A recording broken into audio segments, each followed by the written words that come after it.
Thanks everyone for coming. I'd like to welcome you all to the What Contractors Wish You Knew panel today. My name is Ryan Tigera, so I'm a project and construction manager for the Mile High District in Boulder and Broomfield County. We're really excited about this event today. Again, thanks again for everyone attending. I'd like to start with some of the essentials here. So there's coffee and food in the back. Bathrooms are off to the left should you need them. We're planning for a 2-hour conversation today. We don't anticipate any breaks, so feel free to get up, refill your cup, or go to the bathroom as needed. So for today's format, we're going to do a question and answer type of session. I will start with the first question, and then I'll ask the group if they have any questions. I'd ask that you raise your hand. I'll call on you, stand up, state your name and where you work, and then you may ask your question to the group. We've also put sticky notes and pens on each table. Feel free to use those as a reminder for your question, or if you prefer, you can write your question and kind of put them at the end of the table, wherever you sit. And either Will or Derek, my pledges will come by and grab your question, and we'll get inserted into the queue as we move forward. We also have an online component, so we'll ask that the hybrid people, please put your questions in the chat, and Laura and Dave will monitor those as well and get you in. We'll try to get everyone's questions answered as we can, as we go.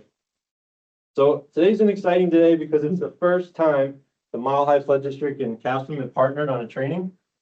Prior to this opportunity, the Mile High Flood District, we put on a hands-on void-filled riprap training. We conducted active construction tours, and we've also done some site visits on previous projects where we pointed out lessons learned to benefit future design and construction. I encourage you, if you're interested, to look at the Construction Management Academy webpage at MHFD.org. That's where you can find some more information if you're interested, or sign up for a future event like this. So the folks up here today, we'll get to an introduction. You might not recognize them without their hard hats or their vests, but they are, I swear, contractors dressed very nicely. So we appreciate you coming today. They're all representatives from our Tier 1 list at the Mile High Flood District. So at the district, we operate under what's called a project partner type of delivery approach. We can direct select our contractors for certain projects, or we conduct interviews when the project cost is over a certain amount. Part of our project delivery approach is that when we do award a contractor a job, we ask that they're involved in the design phase. So typically we insert them at the 30 to 60% design milestone. In our humble opinion, we believe that this helps reduce cost, risk, and change orders as the project progresses, because all members of the team are involved at the beginning working to achieve a project goal. So with that, I'd like to start. We'll start with Paul. Everyone will go by and introduce themselves. I will start with the first question. Then game on. Paul, start with you. I'm Paul Snyder with American West Construction. Josh Romans with Naranjo Civil Constructors. Nate Murphy with CEI. Zach Donnell with CEI. Paul Couture with Edge Contracting. Brennan Tippett, Edge Contracting. And one thing that you guys didn't mention, I'll just throw out there, is we have ownership, project management, estimating, superintendent, different representation of different roles from the construction companies here as well. So With that, feel free to ask any question involved in any part of the construction process. That's why we have such a variety of folks here at our panel. So to kick this off, I'm going to start with the first question. Once they answer, that's your time to feel, again, raise your hand or start writing your notes and put them at the end of the table.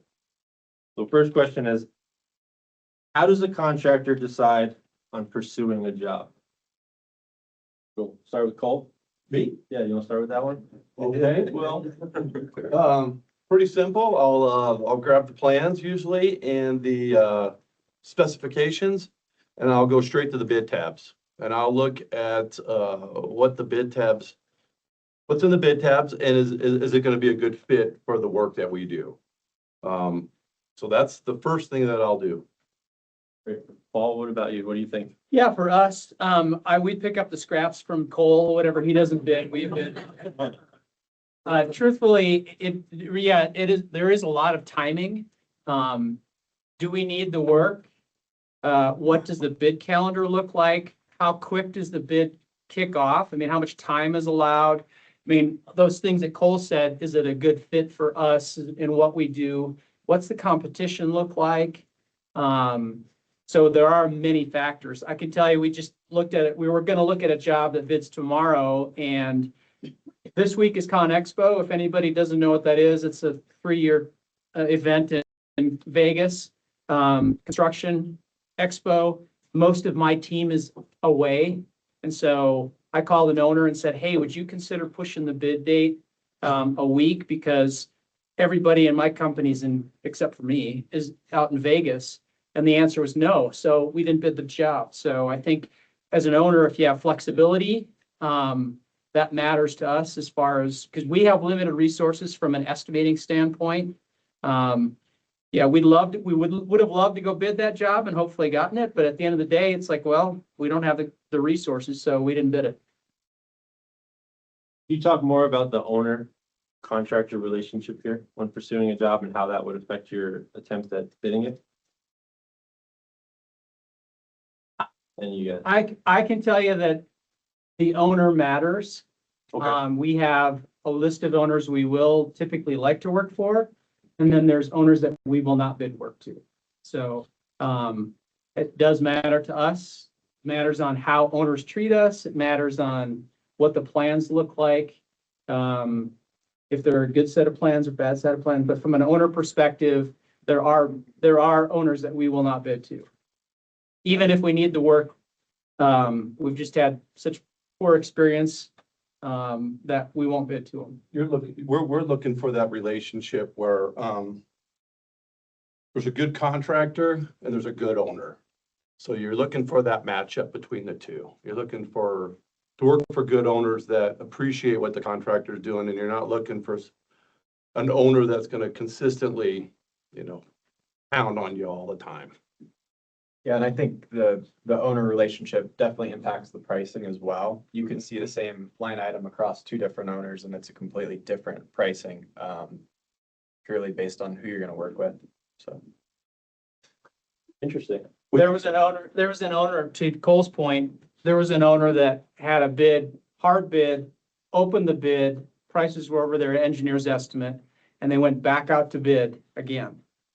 And as a contractor, basically what you've done is you've shopped our numbers. All the owners now, all the contracting community knows what the low bidders were, what the numbers were, and the owner went back out to bid. I won't ever bid that contractor again because they didn't like our number. They broadcast it to the world and said, hey, who wants to do it cheaper? And so that to me is just an unethical operation or unethical way to behave. And so we won't bid to that owner ever again. Not only does a bad owner produce, usually particularly bad profits for the contractor, but it also, for our guys, the morale of our guys just getting beat up every day is not good. So we try to shy away from that as well. One thing I want to talk about with Zach is, so you mentioned like you could have the same sort of scope for 2 different owners. And as an estimator, what are some of the sort of calculus that you think about when you maybe make it a little more for this in this context versus this one? Like some specific things people could take away to understand that they should look at internally to see, oh, if we're doing that, we should maybe fix that. Sure. Specifications, I think review of specifications, sometimes certain work that's maybe incidental to the item that you would normally, you've worked with an owner before and they're gonna work with you, and if you get the bid, it's not gonna be a war from day one, and it's something you can collaborate and discuss and figure out a solution together on. Whereas a really rigid owner, I would say, and whether it's rework or inspection criteria, something that would definitely impact the way that you think about that same line item.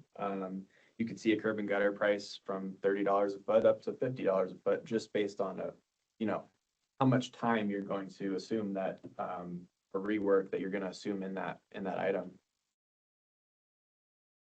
And what generally happens when you've got a really difficult inspector or an owner is that we have to allocate so many more supervision resources to accommodate their needs. So you can end up with a job where maybe, we've got one site foreman and he's out there the whole time. Don't see our general superintendent, don't see project management, much. Everything works pretty good between the owner and our site foreman. Whereas if you got a difficulty with an owner or inspector, now we got all these resources out there trying to accommodate the situation. And I'm not saying it's always the owner or the engineer, and sometimes it's us too, it goes both ways. I think one thing I'd throw out to Zach, usually what I've seen is, usually the issue is there's a discrepancy in the spec or it's gray. It's not black and white.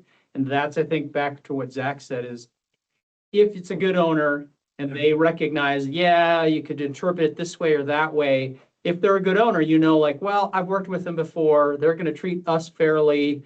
So I'm not going to add more money to the job or that item because I know there's less risk for us. Profit is risk. The riskier the job, the more profit we put on it because things won't go our way potentially. So that's how it.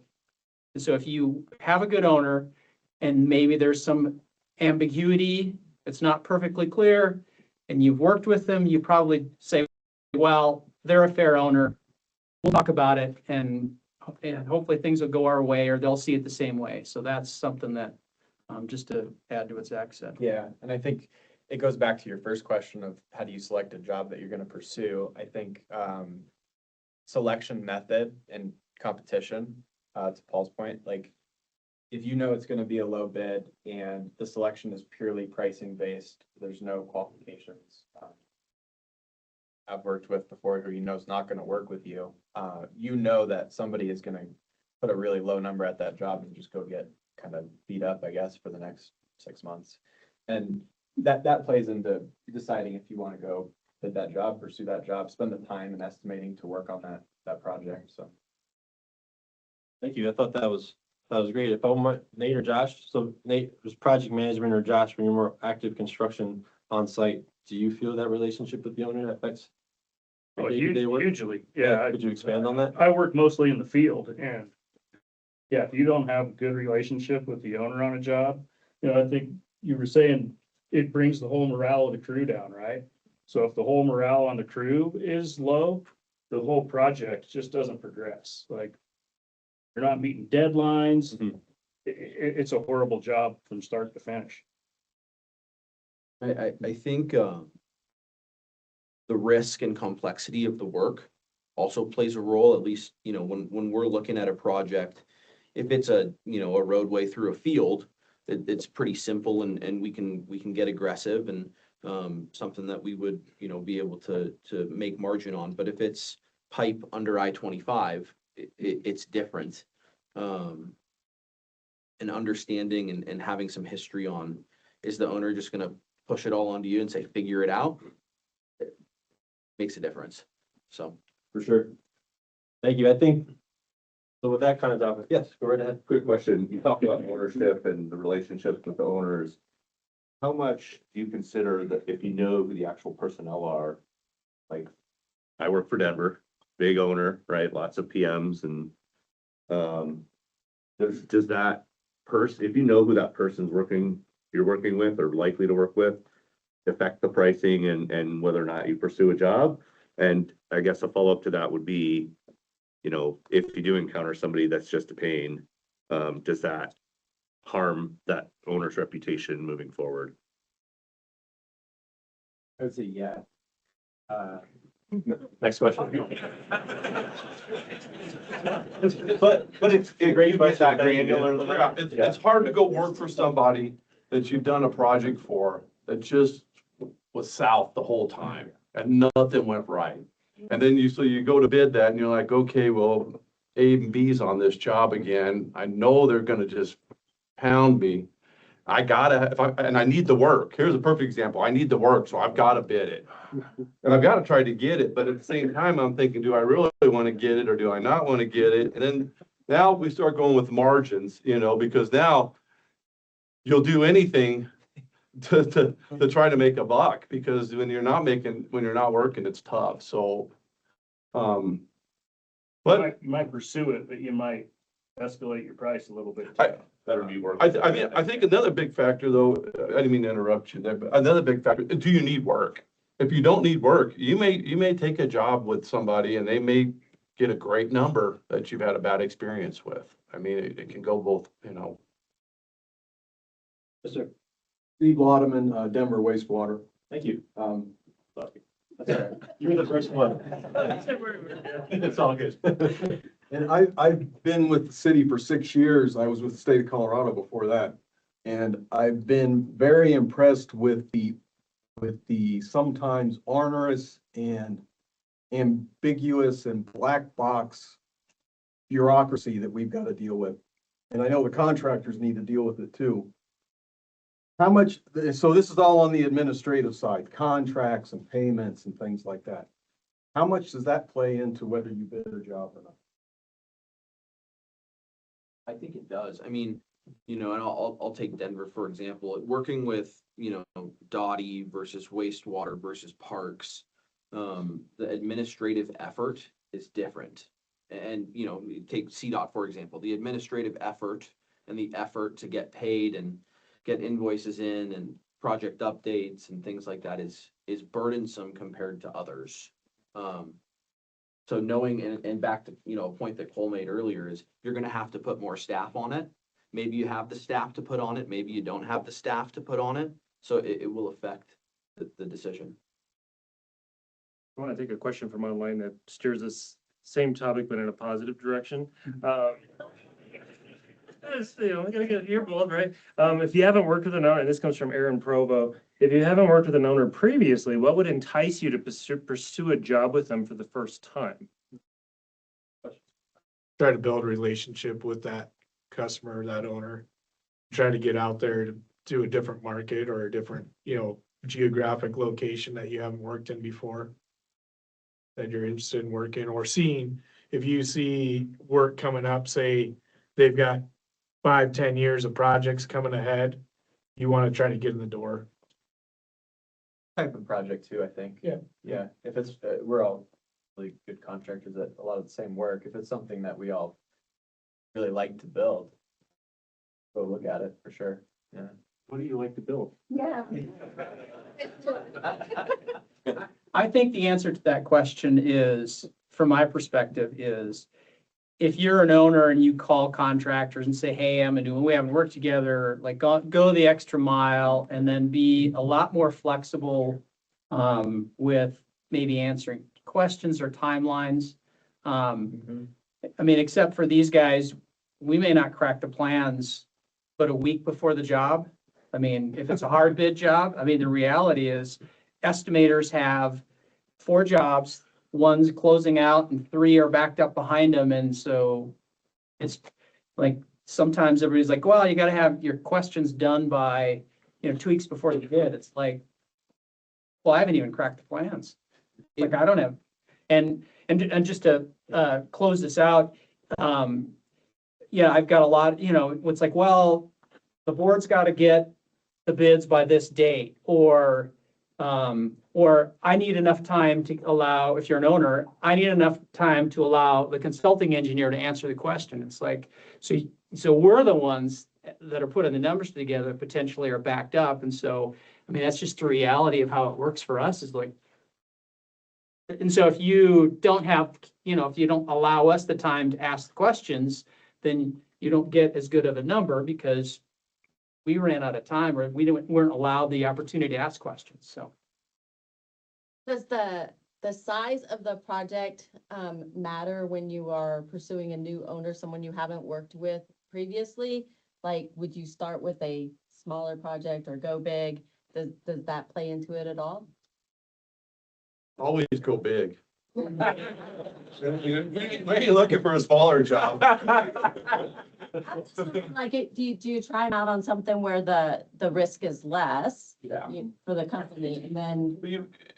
In the perfect world, we might not have that opportunity. Maybe it's a small county or city up north, okay?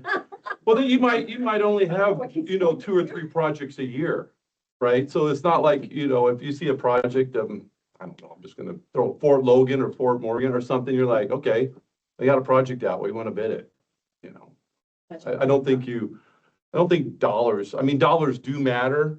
I mean, obviously, we're not, the effort that goes into sometimes bidding $100,000 job can be almost the same effort at bidding $1 million job. And I know it's probably hard to digest that, but usually it's a quantity thing. So crews, production could be very, not production, but crews could be very similar, and that effort. And, but you can spend the same amount of time to bid those two jobs. That's fair. A small job isn't necessarily, a lower dollar job isn't necessarily a less risky job. Fair. Yeah. Fair. So oftentimes they can be more risky because one mistake, But there goes all your margin, versus on a big job, you have opportunity to make it up in the future. And I think I think we talked about this before this meeting, that in the hard bid world, which is a lot different than what we're involved with here with Mile High, if you're low, you miss something. And as an owner, you should realize that on your low bids on contractors, because generally that person missed something. I never tell my field guys that I missed anything. But it's,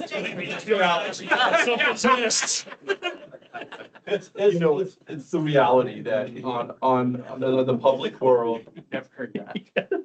And, you know, in the hard bid world, when you're getting 15 bids and you can see the numbers, you know, you got this low bid, and I'm just gonna throw some numbers out, and he's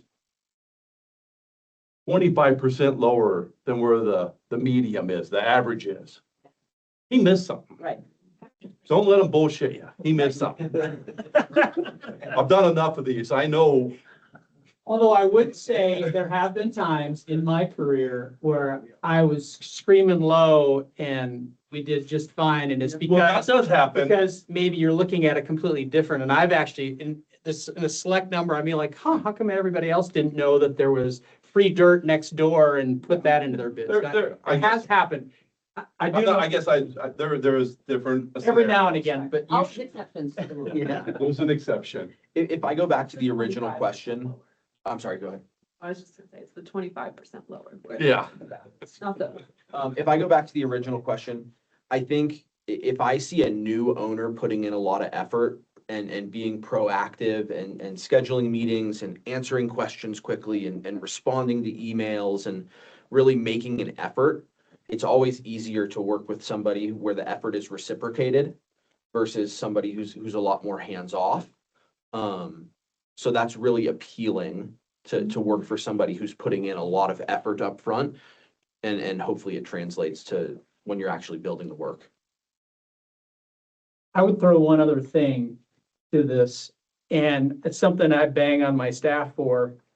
We are in a people business, and since COVID, we have decided that texting and Zoom calls are more convenient and easy.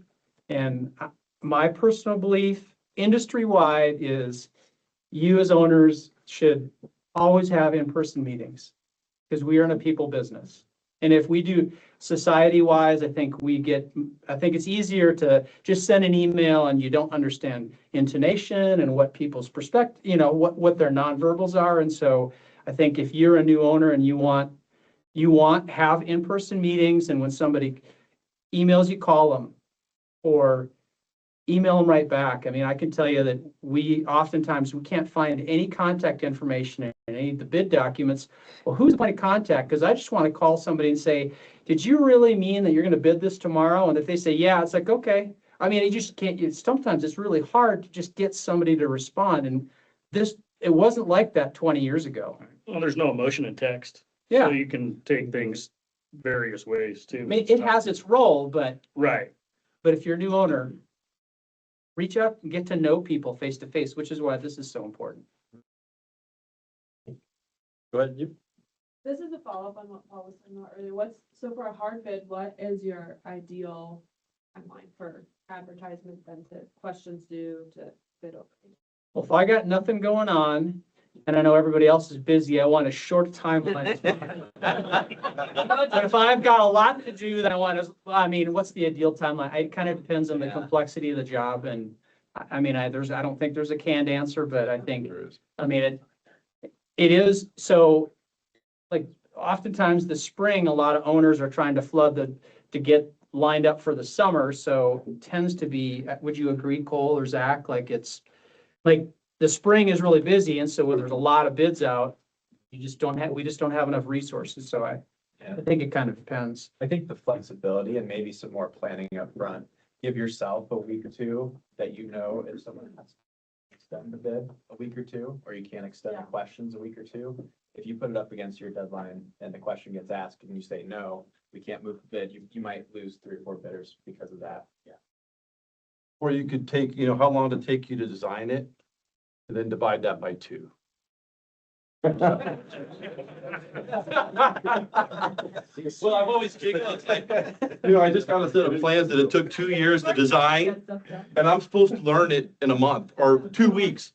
So you're like, holy crap, they got 2 years to figure everything out, and I got to figure this out in 2 weeks or a month. You know, usually it's, you know, bids are usually kind of that range, you know, 2 weeks to a month. I'm just giggling. I really don't need half the time, but it's One other point. a lot to digest sometimes. If you're an owner or an engineer and you have dozens of questions, that's a flag that your plans aren't very good. And it's gonna take a lot longer to put a good number together. I mean, I've seen that where there's 100 questions and we're not moving the bid date. Yeah. It's like, well, you're gonna get what you get. I mean, like, if you have dozens of questions, that's an indication that things aren't quite as locked down as you'd hope they'd be. I'll counter that real quick. We have a lot of contractors that are trying to break into our field and we get 20, 30 questions from them because they don't have the depth of experience and they haven't read the specifications, because everybody's read the Denver specs from page cover to cover, right? I mean, there are like, when does the job bid? Like, that's really not a question that's, so I get it. But if there are technical questions that you're like, oh, I don't have an answer right away, like, well, that would be an indication that there's, again, unknowns and risk, and so that's gonna drive your cost. Yeah, how do you, so like, kind of to follow up on that, like, how do you, the questions that you get that are like, how is this paid for, that are in the specs? How do you solve that? Cause like, I get that the specs are like so long, and if you've never done a project for us, you don't know the specs back and forth. So how do you like upfront easily mitigate that? Like, Well, hey, I would throw out to you that, and I have an example from a job just yesterday. A contractor asked a very specific question, how is this paid? And the response was, typically, this is how it's paid. It's like, that didn't answer the question. The question, clearly, and we went into it at bid time, 25% of our price was tied up into a permit. And so now it's bid time, a day before a bid, and I've got a $2 million permit fee that I don't know, do I include it or do I not include it? Because the question was, are we to include permit fees in our price? And the answer was, typically, the owner doesn't do it. It's like, well, that didn't help me. Like, so now I'm at bid time, like, it's a $2 million, right? So that's the kind of thing, to your point, is like, well, somebody like, will read the spec, but maybe it's a phone call to say, yeah, did I understand, you don't understand how the payment works, or did you have a specific question? And maybe the answer is, well, yeah, you got one way to pay here in this spec, and you got another way to pay here in this spec. So I'm just trying to clarify, which spec is it? Or do they just not know? Because there are contractors that just, well, how do I get paid? It's like, well, it's in the spec.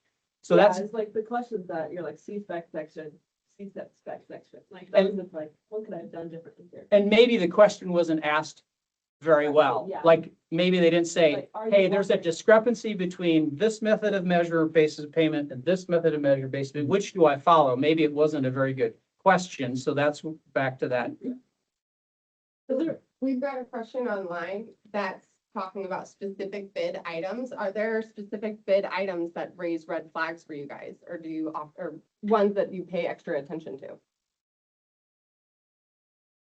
I think anytime there's a large lump sum item, it doesn't raise a red flag, but there's risk involved with how you approach that item. And in a hard bid world, that somebody is going to price it with less risk than you, or they're gonna miss something. So those always kind of, for instance, traffic control, right? If traffic control is lump sum, that's totally fine, and we're gonna price it what we think. But you know someone out there is going to price it with a different method. And they may or may not have a different method during construction to get reimbursed for some of the costs that they incur. So breaking out traffic control, flagging, TCI, TCM is always beneficial in my opinion, because it just shares the unknown. So going back to your lump sum thing real quick, is it beneficial to you as contractors if we put in like a typical traffic control for different scenarios? Absolutely. Because there's gonna be, if you're in a residential street, you throw some type threes, have a nice day, we're all Yep, good. yep. But if you're on a major arterial and we've got to close lanes and or do head to head on a different scenario, we try to get those permissions ahead of time. We also try to make sure that we've got some sort of a typical in there, so that's a roadmap for you to follow for your 100%, Yes. yeah, if there is like, let's call it an outlet structure is paid by the one lump sum versus a cubic yard price, but you have the design of that outlet structure. You feel good about what you're gonna price there. If that kind of, to speak to your point, if there's a plan in place, if there's an idea that this is what you are pricing, that lump sum is a lot less risky. about having knowable. Yeah, It's nice that you know that the engineer and owner took some thought into the traffic control. Yeah. And didn't just say, hey, contractor, figure it out. We figure it out. Generally, you know, and then you guys don't like what we figured out. So it's nice when there was some thought already done in that. Big question in the back. You know, mostly as engineers, we come up with these great bid tabs where you went to MHFD's bid index or CDOTs or stuff. How do you guys actually use those same items and put together the bid? And do you talk to your field guys about what that actually takes, or how much do you track each of those bid items when you're doing the construction to inform what those ultimate bid items are and bid prices are?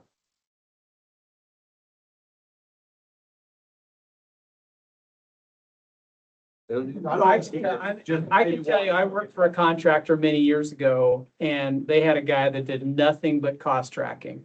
And he had graphs of productions based on concrete barrier, sliced different ways, where it was, what the quantities were. And so, you know, I mean, there's super extreme levels where people are very detailed. I think, I mean, I'd like to think that a lot of contractors track their costs so they know, as opposed to just guessing. I mean, I would tell you that a lot of the bids that Cole talks about, like where there's a guy, you know, there's a bid, couple of contractors really low, and you don't see them in 2 or 3 years, that's because they found out the hard way that they can't put in curb and gutter for $10 a foot or whatever, right? Like. Did I work for the same guy?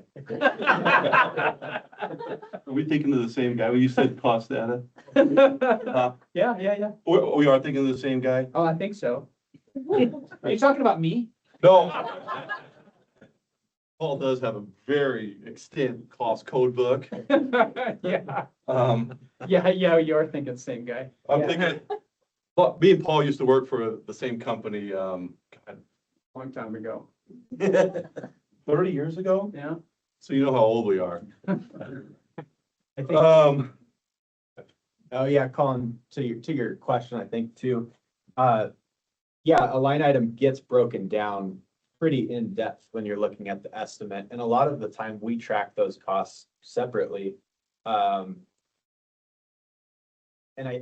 we do track the costs. We talked about it last week. One problem that we will forever fight up here is how to get accurate costs back. It's as good as it can be, and I think we all make an effort to make it as good as it can be, but there is always error getting costs back from the field to the office, so.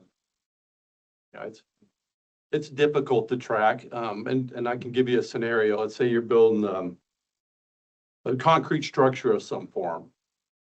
And there's, you know, you have a bid item for rebar, you have a bid item for concrete, and the guys are out doing the work.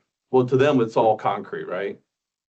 So you never really know what your rebar cost was.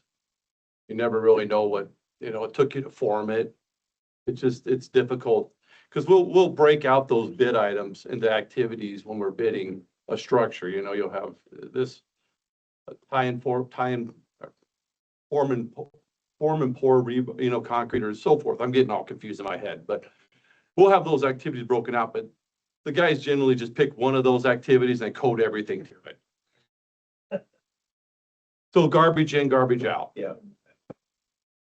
Now riprap's an easy one. If you just got one riprap, everything usually tends to go to that. And how Earthwork, long does it take you to put in riprap real quick?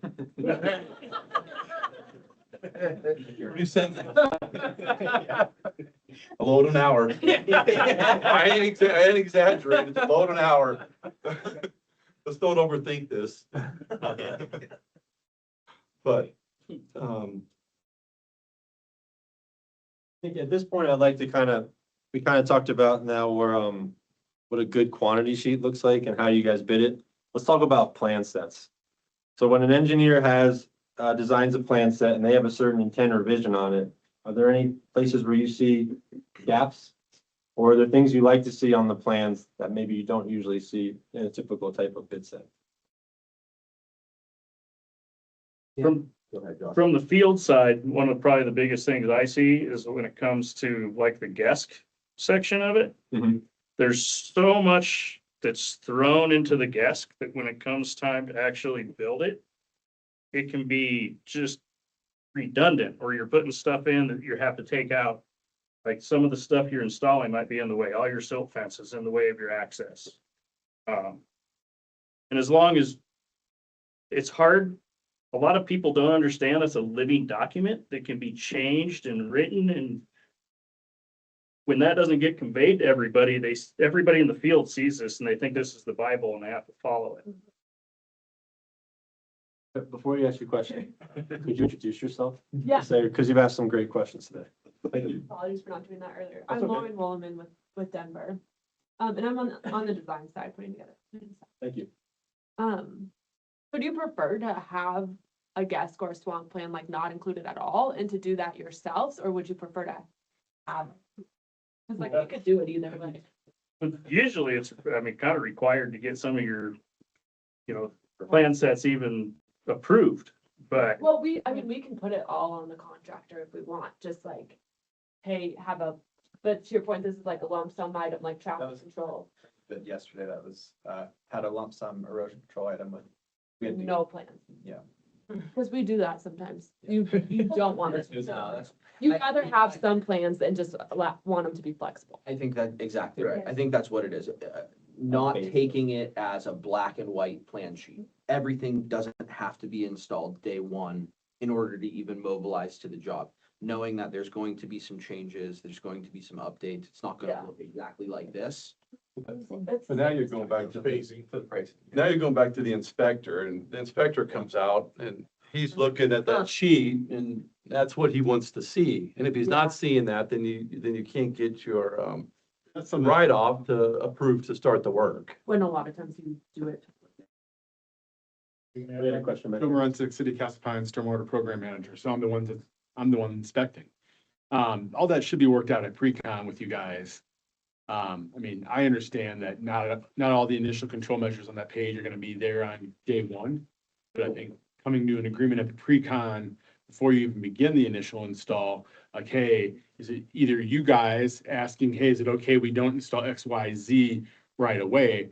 Or me saying, I know enough to be like, I know you guys aren't gonna do this. When is the timeline on installing that? That's the brilliant thing with the partnership, is it gives us the access to everybody to ask these questions. Whereas we may not have this ability, during a process of a hard bid. We're at the same, playing field is what I like to call it, as the engineer, the owner and the inspectors, and everybody's working as a group. To try to complete this project. This goes back to your communication thing, like, all my projects know they can call me at any time, ask questions. I had somebody call me this morning like, hey, this tree lawn, this new sidewalk we poured, do we really have to put it in wattle, or can we use curb cut that? Well, I know you guys are just waiting for the weather to get the tree lawn done, so why put it in the wattle? But it's that communication. It's having that access, Yeah, access to all the people playing in this game. Your point is, my interpretation of what you asked is, if it's a unit price contract and I'm a reasonable owner, then this shouldn't be a problem. Right. If it's a lump sum contract and you're not a reasonable owner, lump sum bid item, that's where hard bid goes awry. Is my perspective on erosion control is, I mean, put in 1 million feet of silt fence, I don't care. If I put in 10, then you'll pay me for 10. But if you make it lump sum and now there's ambiguity on, well, what's the owner gonna require and CDPHE inspection and all those things, that just adds risk to us. So that's, and who's the owner and who's gonna inspect. So that, my preference on those kinds of things is unit price contracting, because if you don't need it, we don't put it in. And we like, if we need it, it's there and we'll get paid for it. So We've all seen things on the guest plans are like, why is it even there? Yeah. I try to head that stuff off, Yeah. but it's sometimes that still slips through. So for some lump sum items, depending on how unknowable the scope will end up being, you're either paying more than you should, or the contractor is getting paid less than they should. And either situation is good. I would argue that, you know, I wouldn't say that owners should be just trying to get it the cheapest they can. You want it to be fair, because then the field people and everybody's equipped to do the work and be successful and not worry about the money part needlessly. Yeah, we're not trying, on a lump sum contract, we're not trying to fight to make a buck because we made a mistake or some owners being difficult or whatever. Now our incentive is to not give you what you or the project needs because it's gonna cost us money. Versus if it's a unit price contract, you, like, I'm gonna get paid.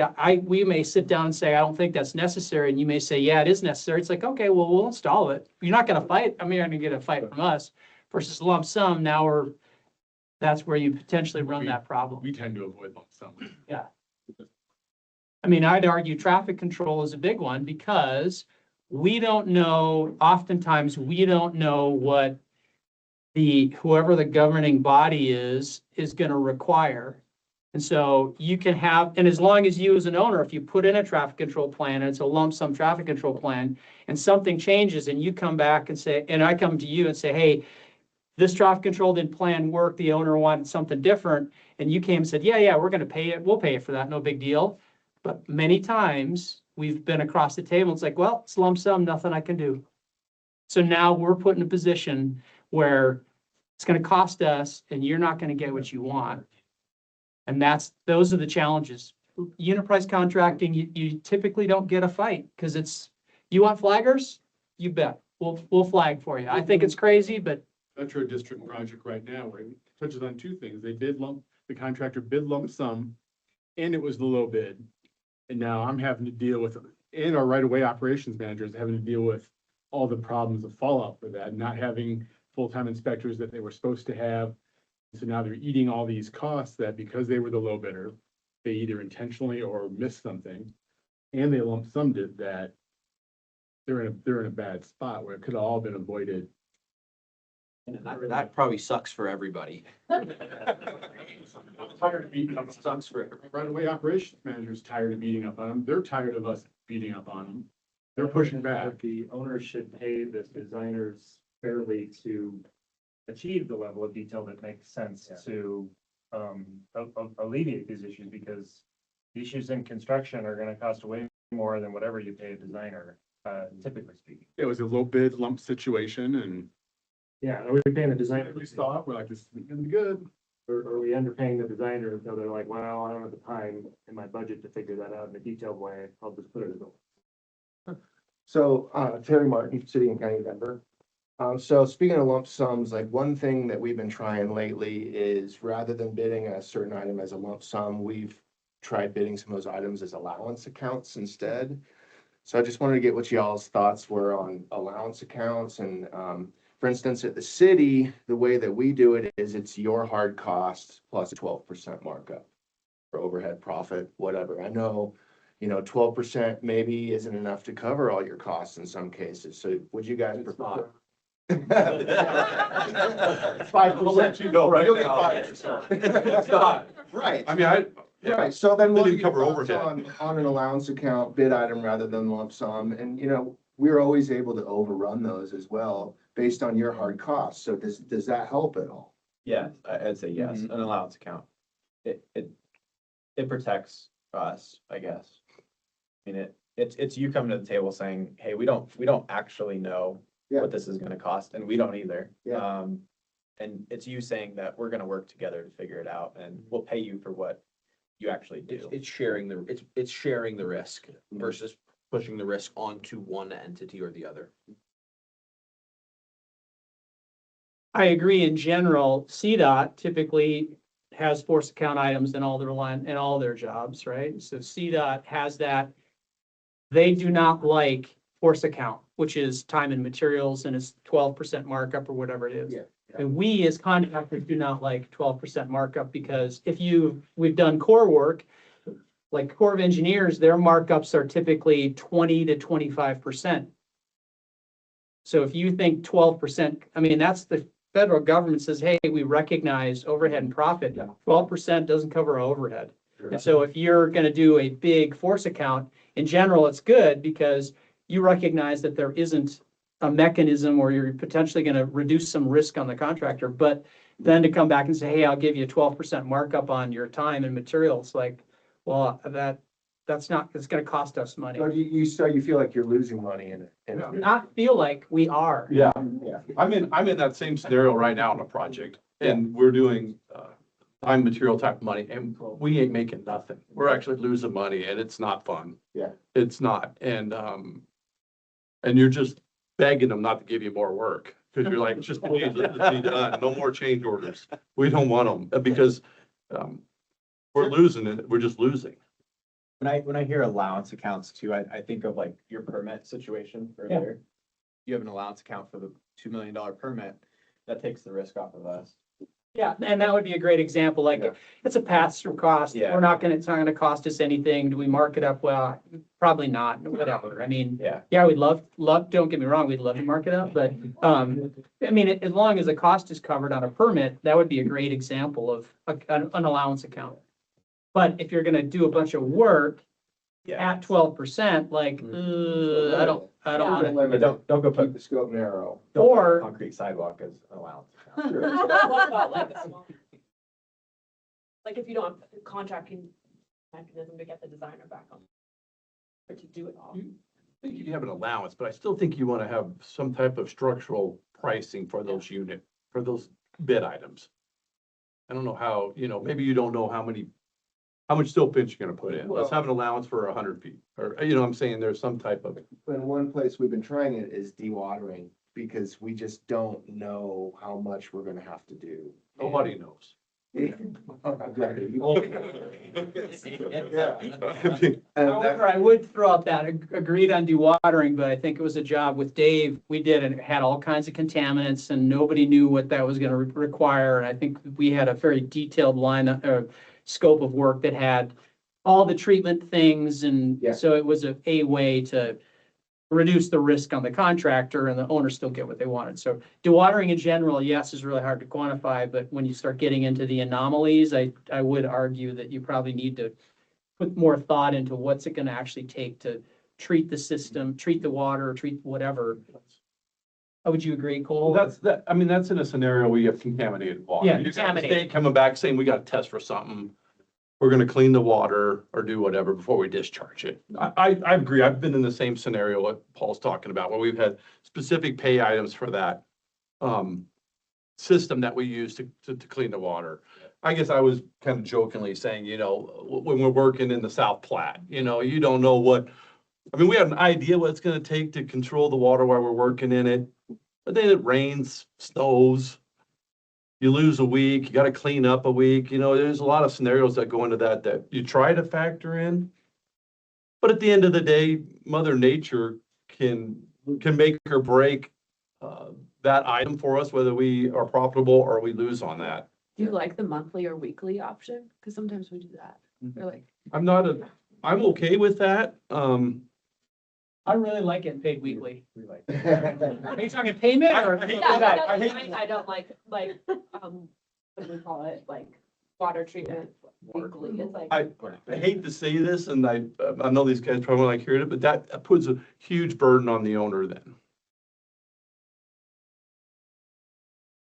just tracking. We've talked about erosion control, dewatering, kind of the lump sum items. So thanks for pointing out that allowance account. I thought that was interesting. I don't know if very many folks out here, have kind of tried that method, but I think kind of where we're balance here is we're like constructability. So we kind of go back to the plan question. Are there any other types of things on the plans that you see with constructability that's provided by the engineer that may cause some confusion or inconsistency in how you would approach the pricing or even construction of that project? I can set you up real quick, Josh. Access, yeah, Yeah. access is probably one of the first things I look at too, is can I build multiple sections of the job? Do I have to start on one end and kind of work my way out? Do I have to start upstream, downstream, downstream, upstream? Access is probably a big issue with it. And it can affect the pricing, because if everything has to come in and out one way with smaller equipment, those unit prices are gonna be higher than if I have access from the side and I can bring them in larger equipment. And kind of along the same line of thinking as access, is there a phasing plan? Is there an intended phasing plan and or milestones associated with each phase? That's gonna dictate how you build the job. It's gonna dictate your production rates. It'll change your approach.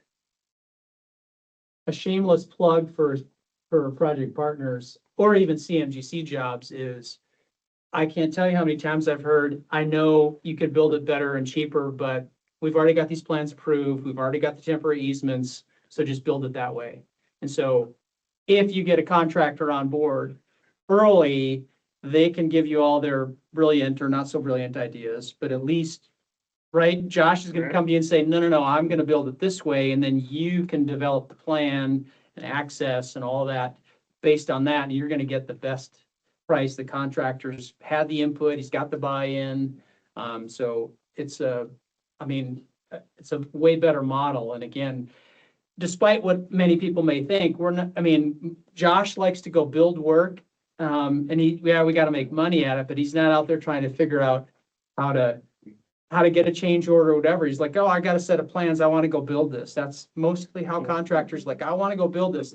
Not, I want to fight with this particular owner or inspector or property owner or entity. Like but that's not fun for anybody. Say a little more about the value of being at the table and in the room and understanding really well design intent, not just that's what's on a piece of paper and handed to you, being in the conversation during design versus where you just kind of get EFs check for you. I mean, it gives us the access to ask those simple questions. To make a phone call and ask a simple question. Hey, was this your intent or was this not your intent? That's huge for me. I think it's easier too for that information to get portrayed down to the field level when we're having those conversations at the design level with the engineers. When the field has questions, we can answer that question without going through RFIs and all that stuff. We already know that answer. So we've already developed it. We know what the intent is, and we can portray that to the field level and be able to, get work done quicker. And if I going along that, if I understand the intent of a design, I can lean on somebody like Josh and say, hey, what's the best way to build this? How have you done this in the past that's efficient, that works, that meets the intent? And oftentimes we can come up with a creative, more cost-effective, more schedule-efficient solution. And the more complex the project, the more impact that could have. And Josh would typically be in those meetings too, in those design high-level meetings. We would have the field guys there as well. So they're not having those questions later on. You're able to just build the work and you're building it with intent and everybody's on the same page. You're able to answer all those questions. Nicole's point earlier about the half the time of the design, right? If it's a 2-year design and you get 1 year. When you bring a contractor on the year left of design, you're allowing us to understand the project. You're allowing us to understand the costs associated with the project, areas we think you could save money on, right? And give input, buy-in on access.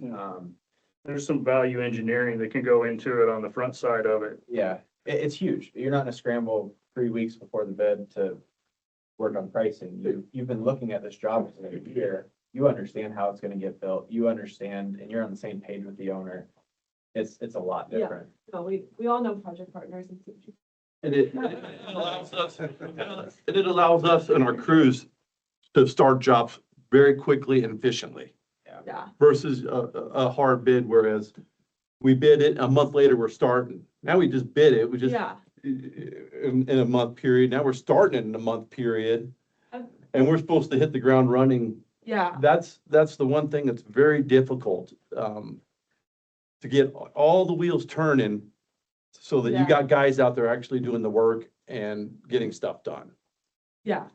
If you're stuck in a hard bid world, have you ever had, like, what are your thoughts on coming in during design as just like a constructability review and then putting out a memo, or you like that? Yeah, we've done that as long as, You in can most still bid cases, on it. as long as it doesn't preclude us for Yeah. bidding on it. And then have you ever had an owner do like you have a pre-bid meeting, but then a lot of times pre-bid meetings, people aren't like as familiar with the project yet. So could you do instead of like a question answer period?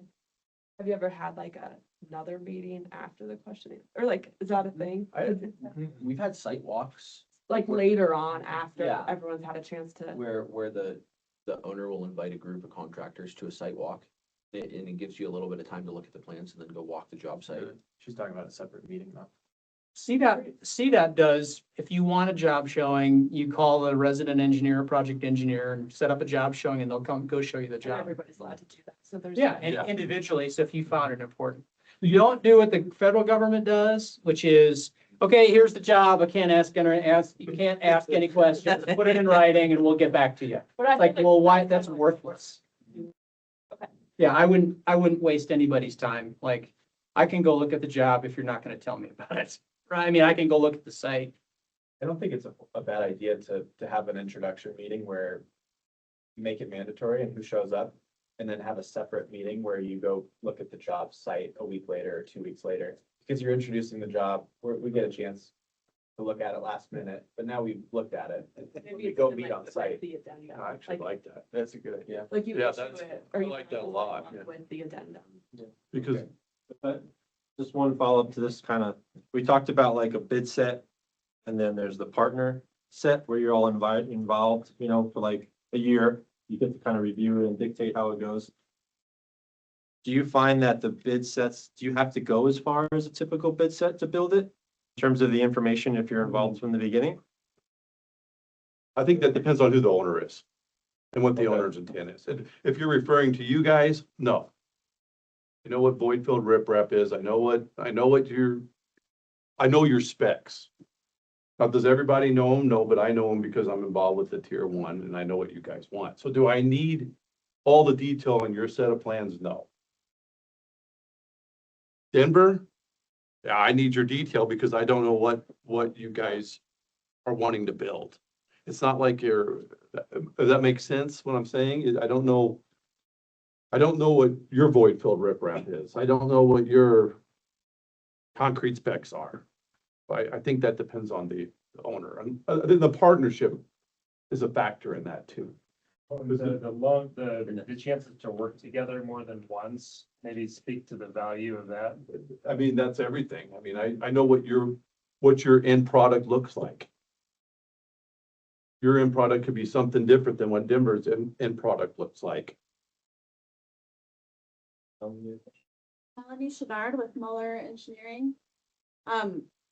Elaborating on what you were talking about, can you give some specific examples of things that maybe you could cut back on in the plans if the contractor's involved all the way along? You brought up some spec items, but what about the plans themselves? Like, are there things that we can, we don't need to go into as much detail on this in the actual plan set if the contractor's been in there all along, or do you still just need, I mean, it seems to me like you still need the same level of detail to actually build it.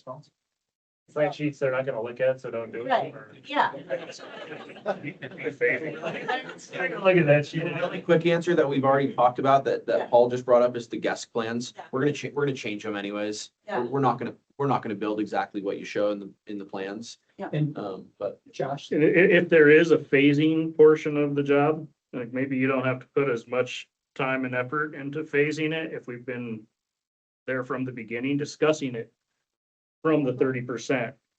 There doesn't have to be as much detail into it, because we already have a pretty good idea of how it's going to be phased.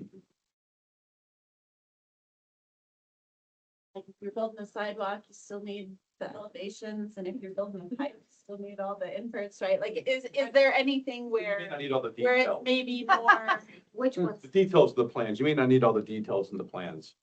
Okay. we don't look at the plans anyway, so. I I'm just kidding. don't look at the specs. As well, no, as well, no, we don't. I look at the plans. I don't look at the specs. Josh sleeps on them. We had a question in the back.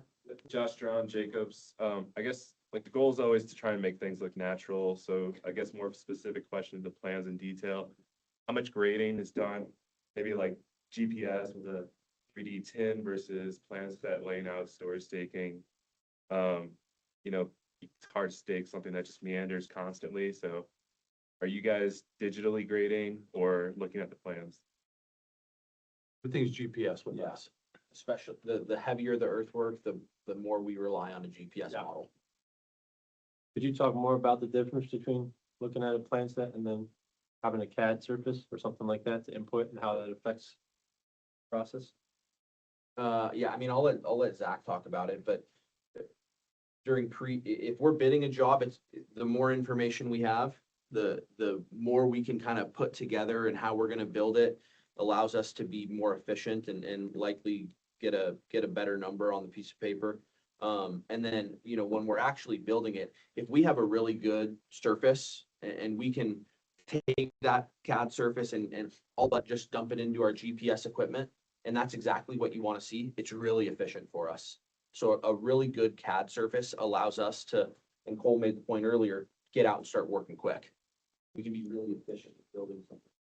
There's nuances, right? A meandering stream isn't going to look exactly like it looks on a plan set. And we recognize that. And so having some input as we build it also is important beyond just the hard technical data.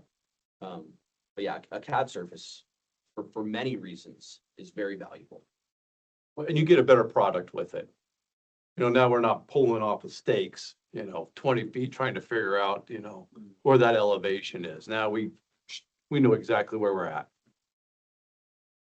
How about the importance of the access to the CAD service and bidding? Your experiences with that? Yeah, and having the CAD surfaces, to Nate's point, it allows you to really figure out the earthwork movement on your job.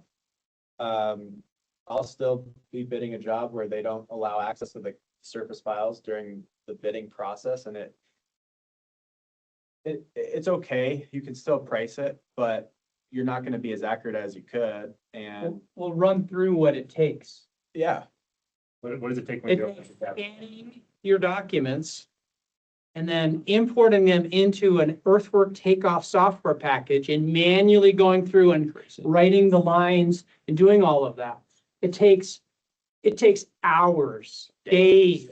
And you've already, you guys have already done it. yeah. And now we're manually going and doing it. It's almost not worth it. It's mind numbing to, Yeah. like, seriously, it's crazy that we in But this you day guys and age. sign whatever disclaimer the Yeah, I engineer. don't- like, like whatever. Yeah, all we're doing is we're just reading what's already done, right? We're just taking the information you guys have and we're reading it in a way that we can price your job better. I'm sorry. Jeremy Hamer, floodplain manager for Denver. So on the topic of amount of detail in the plans, you also have to think about like getting it approved through the city or municipality. So, just leaving off obvious details like the void filled riprap detail is gonna probably end up with an extra review comment, right? Like, so there's a need to have a specific level of detail.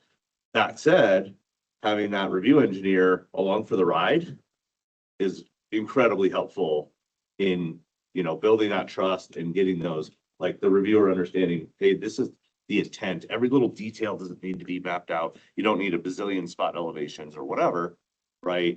And then when you get to the end, it becomes much, much easier to get those approvals without that incredible level of detail. But if we're just looking at it for the first time at 90%, we're gonna be like, what the heck is happening here? I don't know, you guys, we're building jobs pretty much just on the CAD stuff anymore.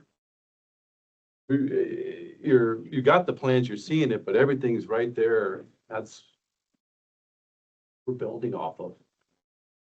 Can I chime in on the earthwork quantities? I would tell you, and as an earthwork contractor, and we all are, but doing CDOT jobs, I know a lot of plans I look at default to CDOT, the CDOT spec.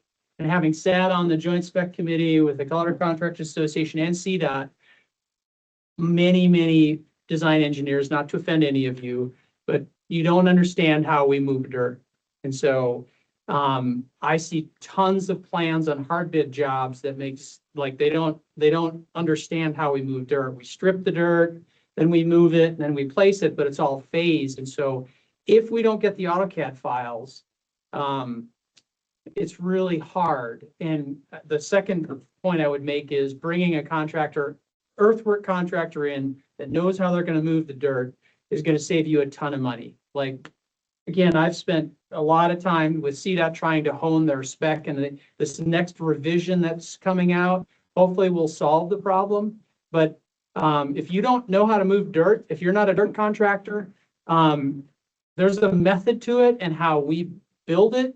You want to make sure your bid items marry that process, because if you don't, you're going to either pay too much or contractor's going to probably not bid it right, and then you're going to haggle over quantities. It's a thing. So that's my view would be make sure you understand the bid items and give the contractor the AutoCAD files and let them build it the way they're going to build it. And quite honestly, CDOT spec, unless there's a deviation plus or minus 2%, I believe it is, it's a lump sum item. So bid it lump sum. Give us the AutoCAD files. We'll build it lump sum, be done with it.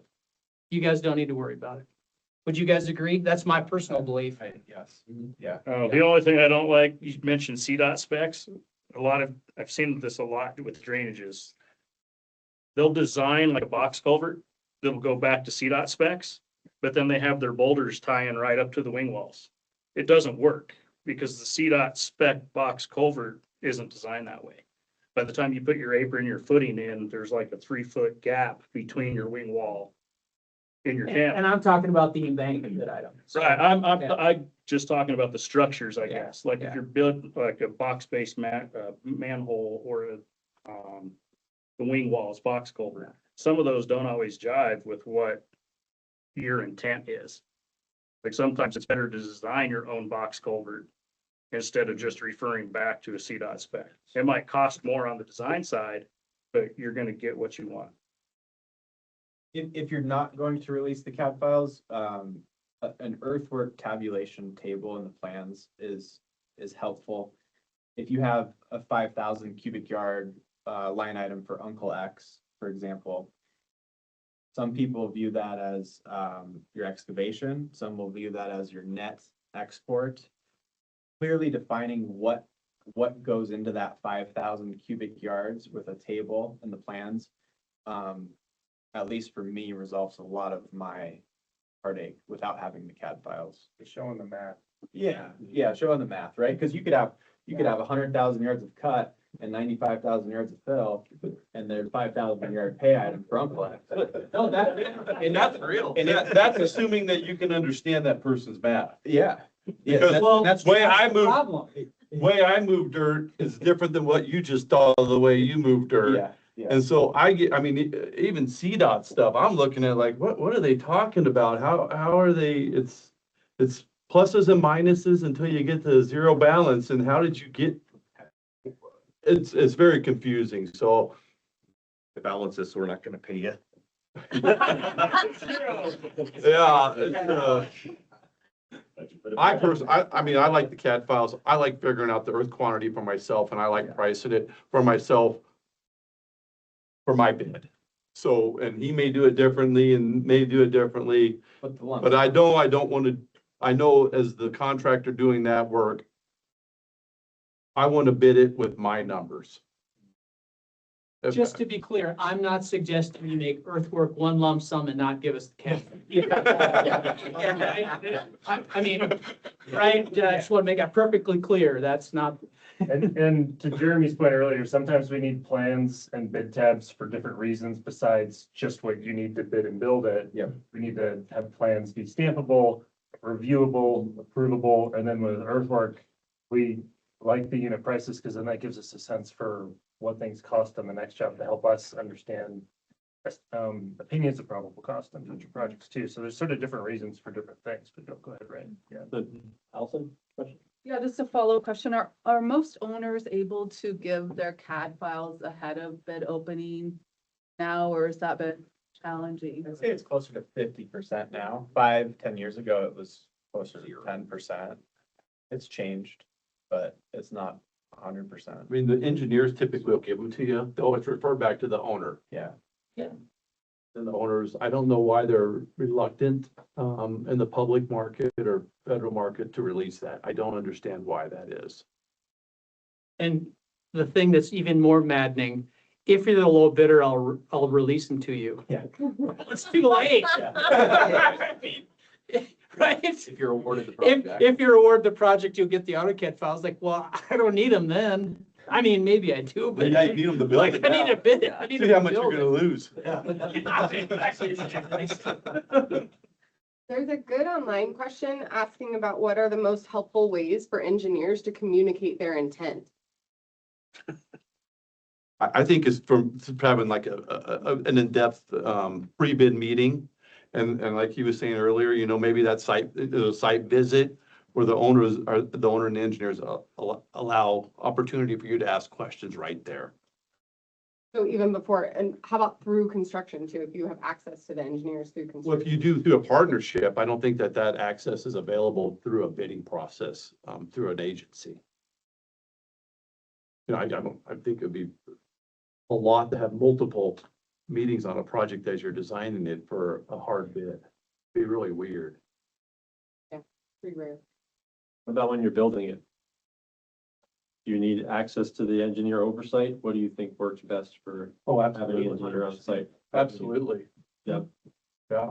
Yeah, if I have access, if I can go direct, not go directly, but have a conversation with an engineer and understand their intent and what the purpose is and why, and instead of going through a formal RFI process, Paul talked about it earlier, writing a formal RFI that goes to the owner and then goes to the engineer and then comes back to the owner and then comes back to me.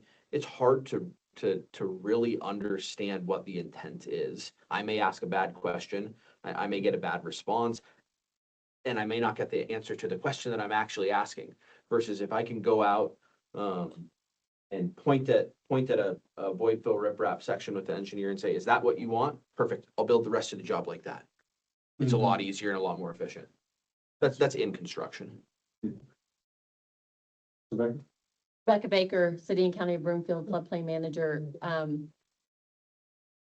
In our last major creek project, we had progress meetings at which it was mandatory for an engineer from the design team to be there. Not necessarily the engineer of record, but from that team. And I think it curtailed a whole bunch of RFIs and provided needed face time between the contractor and Broomfield as the owner and the engineer. And when they were working on Broomfield utilities, our utility staff would meet on site.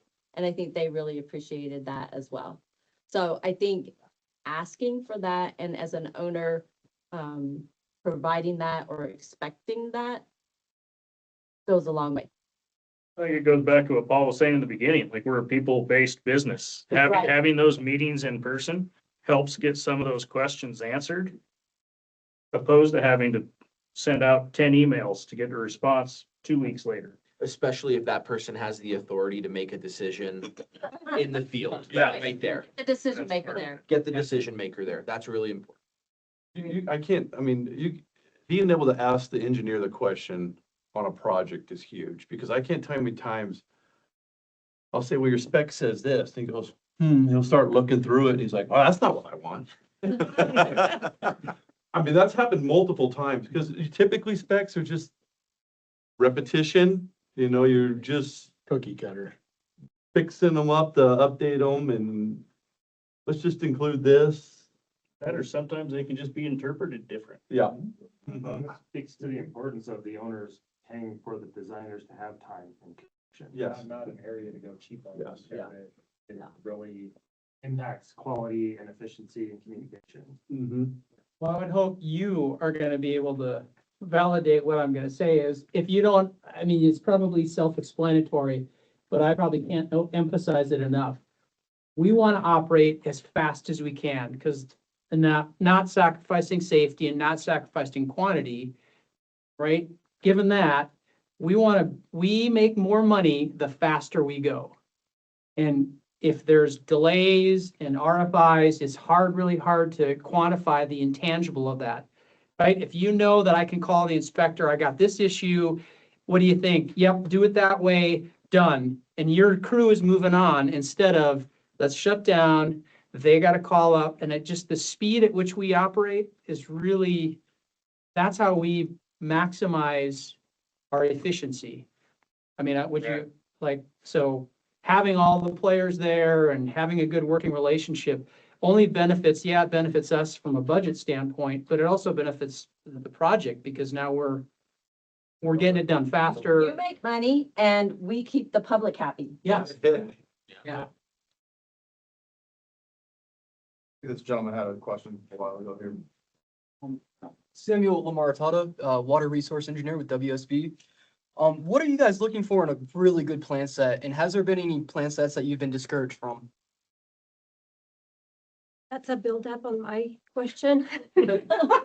Sorry, the constructability, it's because you can build almost anything. That paper will take anything, and that design somehow, sometimes it will take so much time, resources, to build something. What would you watch out for to avoid, or it's really creating a lot of issues that you see? I can tell you one thing that really helps me is I like a big, good overview of the project, where it shows the specific items on one sheet. When you've got a set of plans that's got, a lot of times with drainage work, you got 20 sheets of segments of that channel. But it is really nice to have one sheet that's an overview that gives you all the details on that sheet. Now, I know it's hard to see a lot of times those, but that is a big thing for me, because that gives me the grand scope of the project.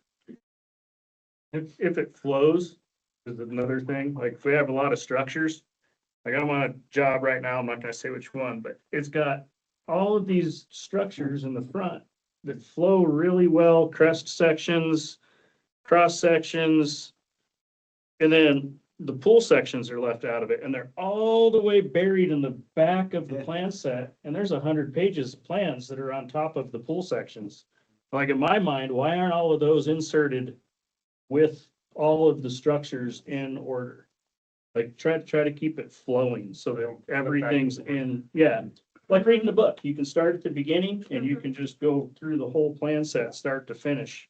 And there's not a lot of back and forth and jumping through it to find what you're looking This for. leads to a question though, do you guys print, like, the types of PDFs that get made for plans are kind of a carryover from printing days? Do you guys print anything anymore? And I always have paper I sets don't on want my job. to answer, but yes, I print every. I print everything. Okay, so still go to 22 by 34. We still print everything. One thing I would say, it's maddening to me. I don't know, I don't understand how it seems like I'm mad a lot, but I'm trying to. But the one thing I would say, give me 11 by 17 that are to scale. Yeah. Like seriously, like. I second that. 1.12 is good enough, but give me them to scale, like, I Do you get a can't, scale out? Do you have a scale you use physically? on the- Yes. yes, Uh-huh. yes, and when they're not to scale on 11 by 17, I actually have the multiplier, like, oh, 10 feet is really 11.2 feet, or whatever the math Yeah. is. Like, get them to scale, that makes our life super easy, you get a better product, like, and Some of the guys in the field don't understand that there's plan sets that aren't scalable. And they start building it and all of a sudden you come out. I've got a lot of jobs going, so I might not be on one job today, but I'll be there tomorrow. And I get there tomorrow and I'm like, what did you guys do? Like, we're taking work apart that we could have built very easily the first time. To get back to the scale thing, I've had an incident where a subcontractor used the scale on the plans. Scale was wrong. Did a takeoff on a lump sum item and was half of what he should have been for quantity. And it was a pretty significant dollar amount. So they're going back to the scaling, I think that's very important, that you should be able to take 11 by 7 plan and know what the scale is. So we're still I think that's- analog there, but when it comes to services.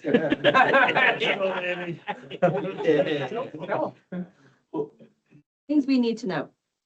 Oh, Yeah, yeah. this is important. That's good. Anybody in the back, like, hasn't had a chance? I had a question, Andy with the flood district. You say how an owner can affect your decision to go after a job or price the job. It'd be interesting to hear, is there firms, if you look at a plan set, that you would steer away from, or is there any consideration that you put into the engineer of record when going after work? Have to name names, please. Yeah, it's the same. Please name names. well, typically, what I've seen, we do private work as well, typically, it's a low bid environment for those engineers, those designers, and so those are, the low bid gets the design work and there's chalked with errors, and so I know, I don't think you guys are doing that, so it's, you get what you pay for, so, but there are engineers that chase that market, and yeah, if I see a set of plans from a certain number of designers, I won't bid it, just because the owner's, I'm gonna end up in court. And I think it depends on the type of project too, right? If I see a historically waterway or oil and gas engineer designing a road, I'm gonna be a little bit more leery of that plan set versus if I see a historically drainage engineer designing a drainage channel. I have a pretty high level of confidence that they know what they're doing. Elsa?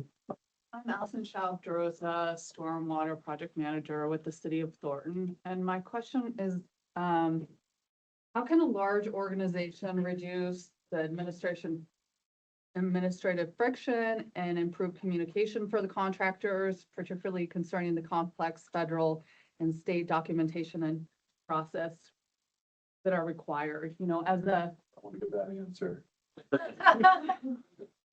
I'm thinking about I used to work for CDOT or other big cities where there's all these forms, there's all these processes, those are our requirements. So how do we make it easier on the contractor? If we can't change those within our project type. Line. The project manager or the personnel on the project in that ownership group knows how to navigate their own departments and communicate. And oftentimes I see there's a select few people within a department or a decision maker, if you will, if they know who the decision maker is and they can quickly navigate their own complexities, it is so much easier than me trying to call a 1-800 number to get to, 3 people later. It's going to take me a long time to do that versus someone knowing exactly where to go and who the decision maker is a lot more efficient. Like having a fixer in a foreign land that guides you away from the hostile areas and. Yeah. So do you prefer one? I don't like that you're calling those. Well, it's- Well, I mean, it's but to help them navigate things that could be hard for them. Having somebody on the owner's side who is like, I'm gonna do my part to try to make this easier for you versus like you figured out. Yeah, like they know the context of who to get the permits from. They know who the submittals go to them. They dish submittals out, traffic control plan, that stuff to the different departments that need it. And I'm more than happy to make the phone call as long as I know the right person to call.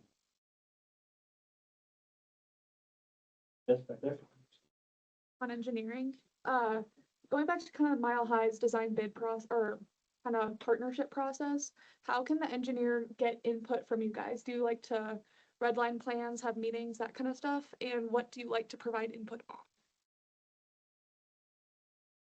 Well, I like to see a contract and then I'll call you, no, I'm kidding. I think the process you have is, well, you could call us, I mean, you can call me or any of you guys anytime. You got a question, call us. We're happy to.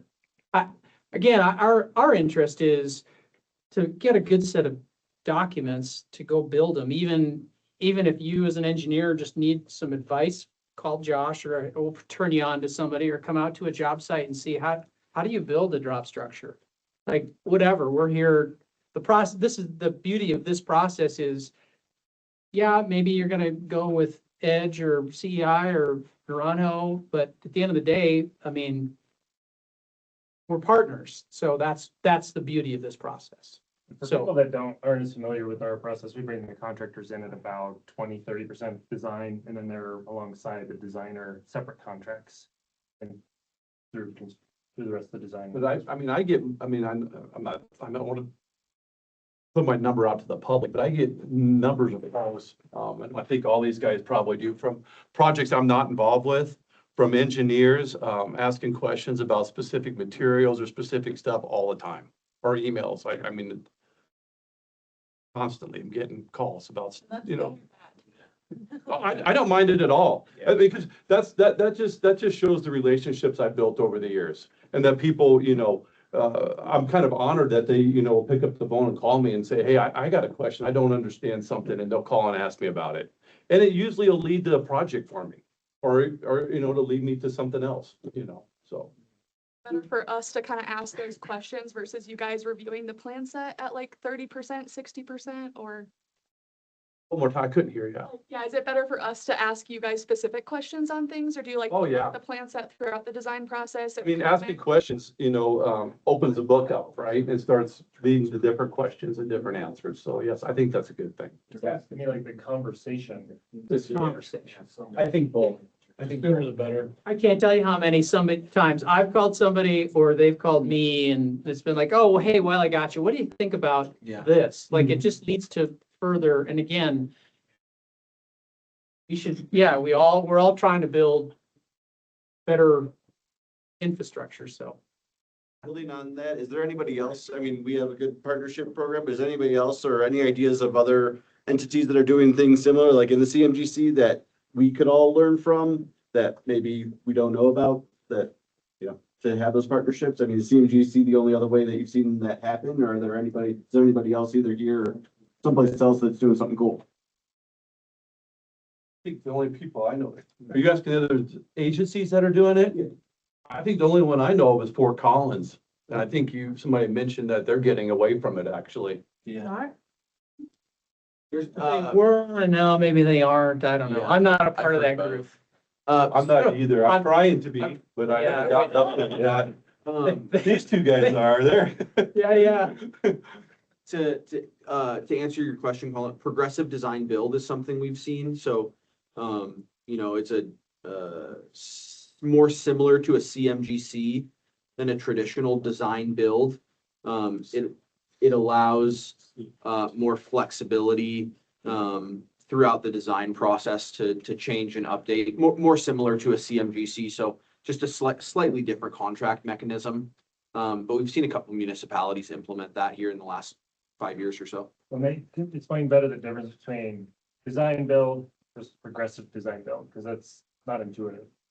So a design build is where, you know, us as a contractor would have the designer working under us. There's one contract directly with the owner, and there's a lot of risk. You have to price it from the beginning and just. Exactly. That's it. You're sending a GMP, guaranteed maximum price for design, and oftentimes for construction.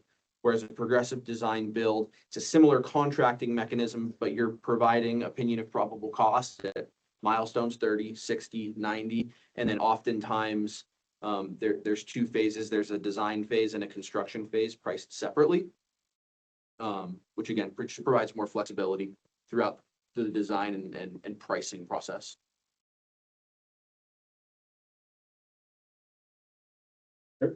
Kurt Bauer, Flood District. Thanks a ton for being here. This is invaluable. Do you guys see any use, and be honest here, of having a post-project heart-to-heart of lessons learned and a powwow? If so, how often have you done that? You've started instituting it. I mean, Yeah. I'd like to tell you I'm brilliant and decided to do this, but I heard, was at a speech and some guy, there's a Navy pilot, and he has got a whole process to do it. And were you guys at the CCA? That speech he gave, and he's got a whole process about it, and it's not about trying to point fingers and more about trying to learn. And so, yeah, I think that's hugely beneficial to learn what went right, what went wrong, and how can we accentuate one and not do it again. We've even started, Kurt, instituting it midway through a project to make sure that the group is aligned so that, I mean, there's fatigue in a project, right? Towards the end of the project, you're ready to be done. And so to make sure that we're still aligned through the back half of the project. And if we need to tweak something, it gives us the opportunity to do so.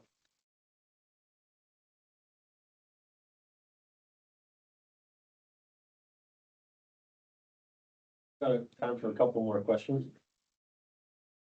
So from the sticky notes, what are reasonable markups for emergency versus critical? Emergency is defined as 24 hours, critical 3 weeks versus normal.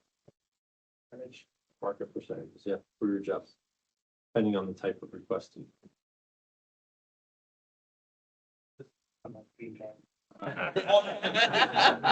So I know what they are. Yeah, I know, I was getting ready to write it down too. Well, what's the overhead? Cole, what's your overhead?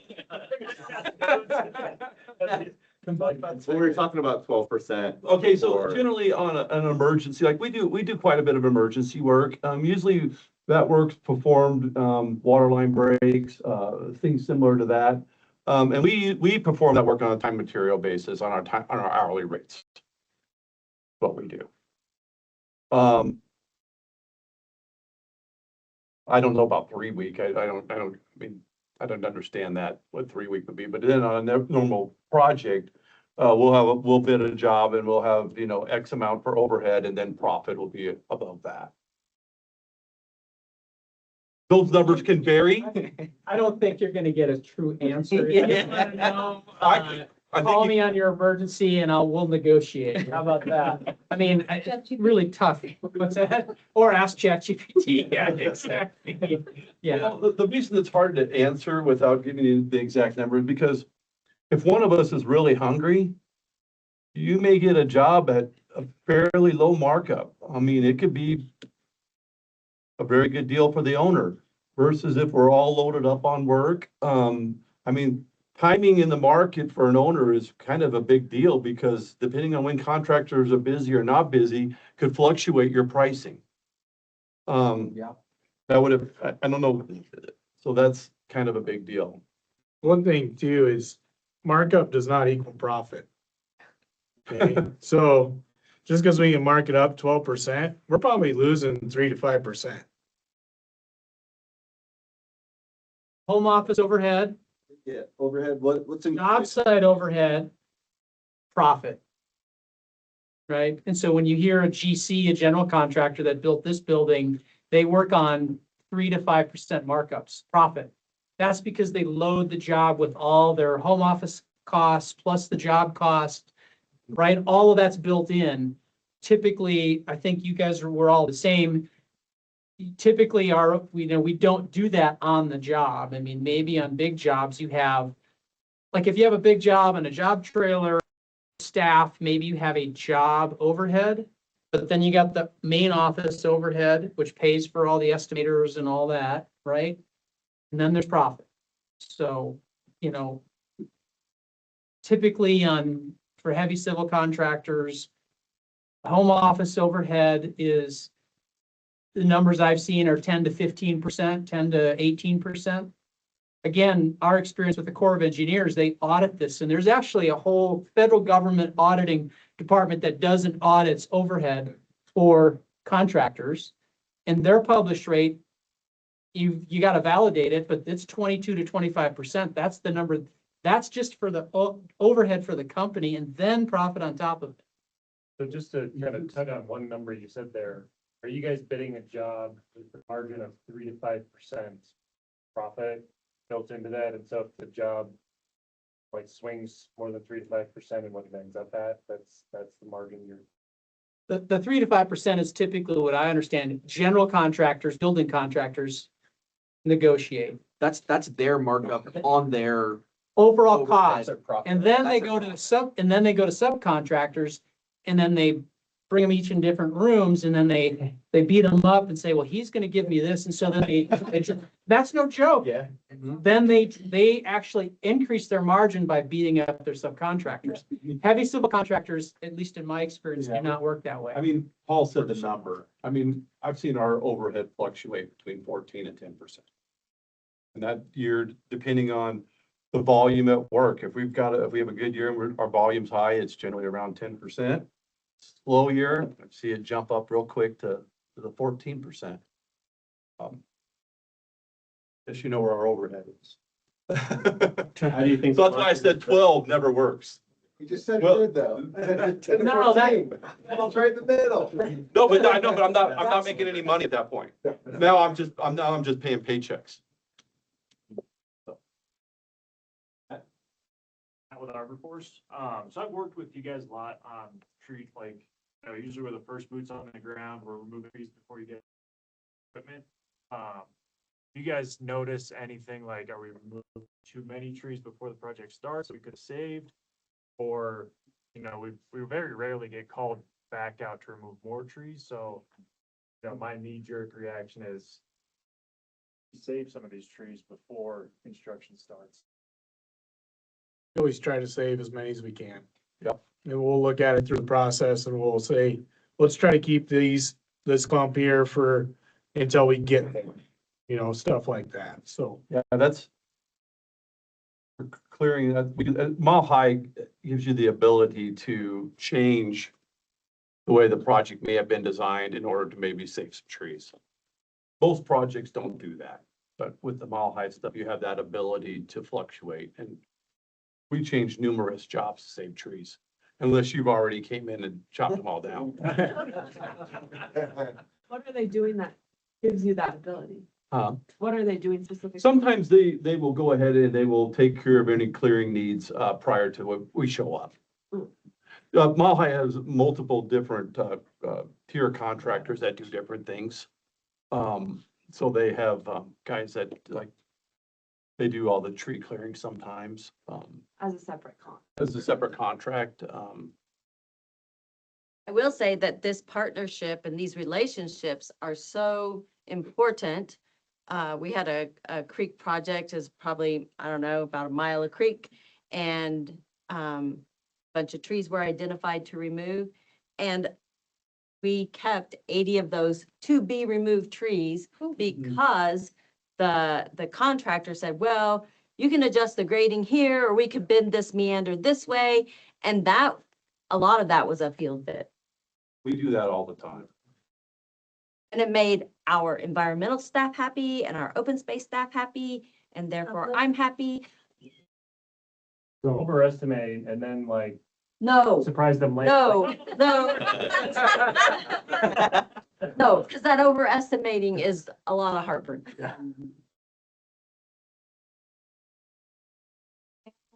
Owner, a designer, or an inspector doing something memorable that made your lives easier?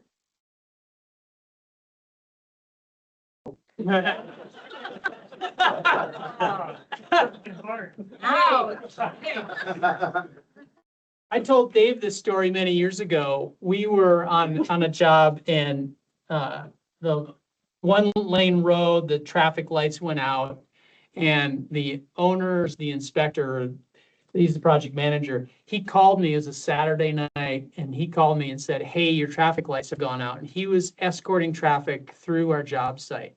And I would tell you, I would do anything for that guy. If he called me right now and said, I need a favor, I'd, whatever it took, because he didn't have to do that. He didn't hold it over my head. He didn't beat me up. We were in the wrong. It was our subcontractor. Something The happened. temporary stoplight. Temporary stoplight through a construction zone. They went down, and so he was escorting on a one-lane road, escorting people through until I could get up there. And then we got our sub up there, but he didn't say anything, right? It was like, oh, well, this is what we do to get the job done. And he didn't have to do that. I mean, seriously, I mean, that was a huge deal. He could have held that over our head, and we were in the wrong, but it's like, well, I mean, things happen, but yeah, that was a memorable, and that guy to this day, if he called me, I'd drop everything and come running, because he was Johnny on the spot and just, yep, we got her done. So. That's all, like, nobody. I have one for you. Fishing for compliments. I had a project probably, oh man, 8 or 9 years ago where it wasn't the pre-construction meeting, it wasn't the formal pre-construction meeting, but it was the first meeting after that, and it was a small group, it was a select group, and the purpose of the meeting was to go around the table and define what a successful project would look like for each one of us, for each entity in the room, and understanding what the best outcome for the owner and the best outcome for the engineer, the best outcome for the contractor. It helped us align and get buy-in, and everybody, I could look out for this person's goal, and I could look out for and they could look out for me. It was super helpful. Something I really haven't seen much since. But. And they're not always like either or. Yeah. And I've worked with multiple owners and municipalities throughout the years that have just done an amazing job. DOJ was really great to work for. City of Aurora is really great to work for. City of Portland's really great to work for. And some crappy ones too, but I'll tell you that the ones that do really good for you and just try to work as a team, you'll bend over backwards for them forever. I mean, my high flood district, same thing. I mean, it's awesome to work here and work with these guys and work with great engineers and owners. So. So one last question over back there. It's Monica Ramirez. I'm with Icon Engineering. Just going back to kind of bridging the gap between design and construction, is there anything you would recommend design engineers to do better in order to understand your guys' processes, since they're typically behind a computer most of the day and don't really understand the construction aspect of things? What would you recommend? And then my second part to that is there anything that you guys are currently doing to bridge that gap? Get out of the field. Yeah. Go put boots on the ground. Work with the guys and just watch. Ask questions. And I echo that, and I'd even add, it doesn't have to be on the project that you designed. You can call me and say, hey, I'm designing a stream project. I want to see you build a stream project. Can I come look at what you're building right now? We'd be more than happy to accommodate something like that, because it's mutually beneficial. Mm-hmm. Comes with lunch though.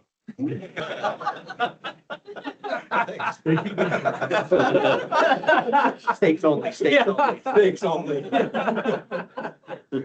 I've got a few specific restaurants if you need to know. Sometimes dinner.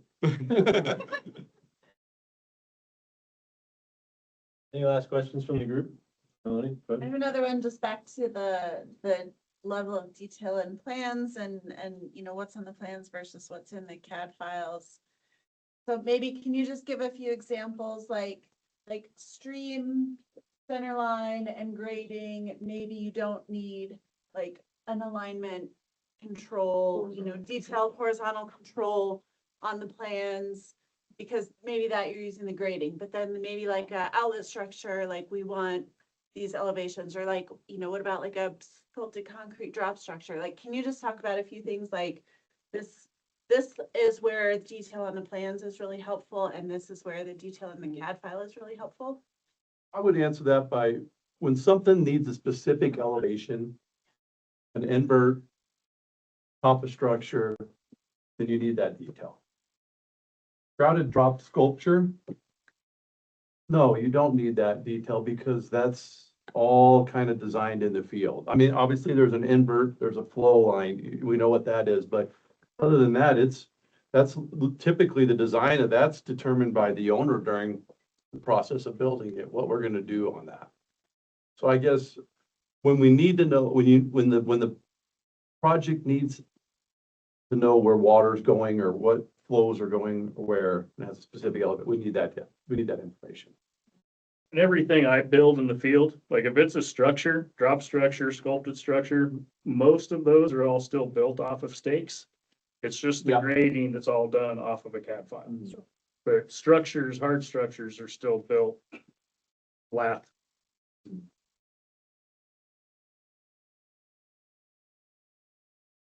They're in the back. Yeah, what are you doing with your operators to ensure they know how to build those structures? So I know like Josh, you've done training here showing void fill riprap, how you're dealing with it on site. How do you ensure before a product that you have the right foreman and then the right operators that know how to construct those things? It's hard. I mean, finding help is very difficult. Especially like what we do is kind of niche. I can hire an operator that he might have laid pipe for the last 40 years of his life. He cannot set a boulder, riprap confuses him. He's confused. He's wondering, why are we doing what we're doing? So it is difficult. I mean, a lot of it, once you find those key people and those operators, I mean, you do what you can to retain them and try to teach what you can to who you can. I mean, sometimes hiring somebody that's teachable is better than hiring somebody that knows how to run something.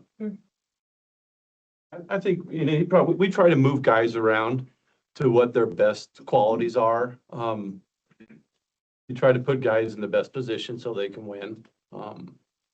That's what we do. Like, I'm not gonna send a guy out to build a drop structure. It's never done it before.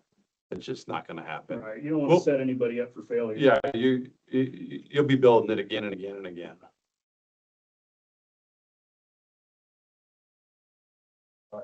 We got 3 questions right here, and I'm sorry, we only gotta move on. So we'll start with you, please.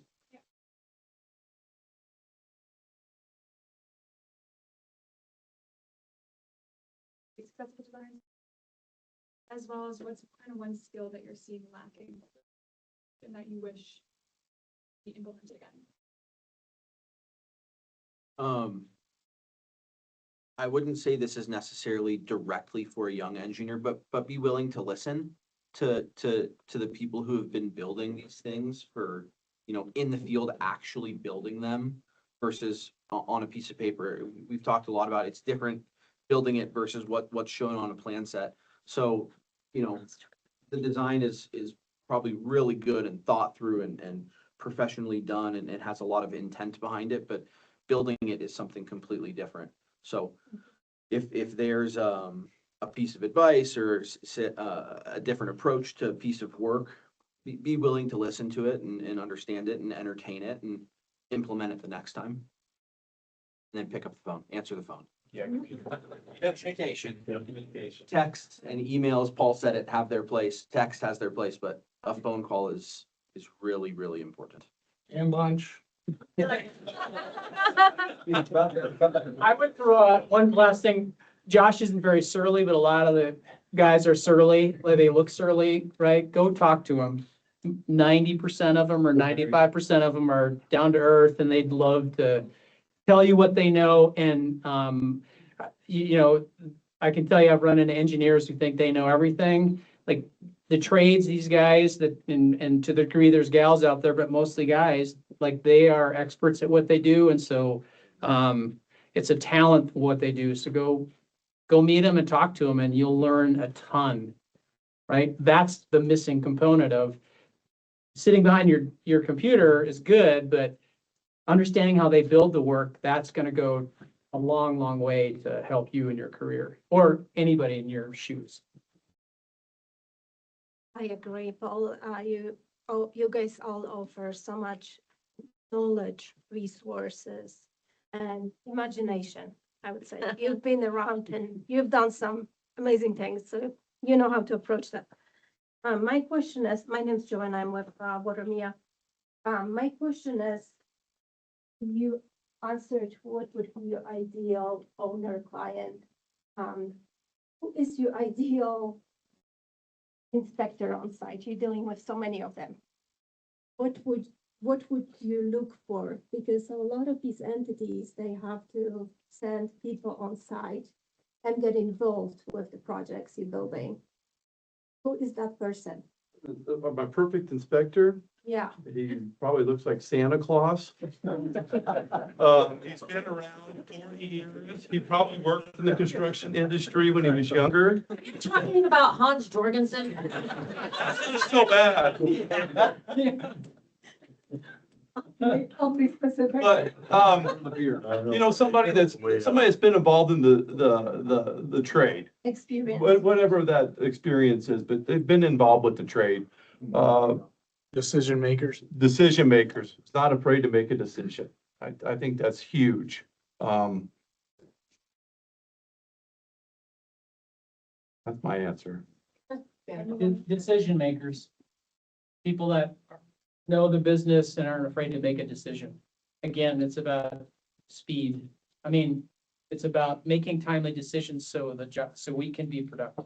Right, anything that doesn't hold up production. I mean, you know, at the end of the day, we're all here to make money. Nobody comes to work because they are independently wealthy and just enjoy coming to work. So we're no different, you know, anything we can do faster, better, and still produce quality work without cutting corners. So inspections, yeah, if we can get an answer and keep moving, it helps. Is there last question? I just wanted to go back to Monica's question about, you know, kind of seeing how stuff is built in the field from an owner's perspective, like talk to your clients. Like at Denver, we probably got a dozen jobs going on at any time.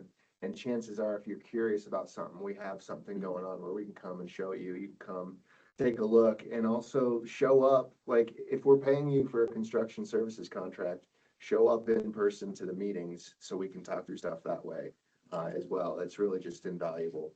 But talk to us, you know, we'll be able to help out too. So. Thank you. That was a really good wrap up to this. Well, and with the, we have this CM Academy, it's a partnership with Cast Foam.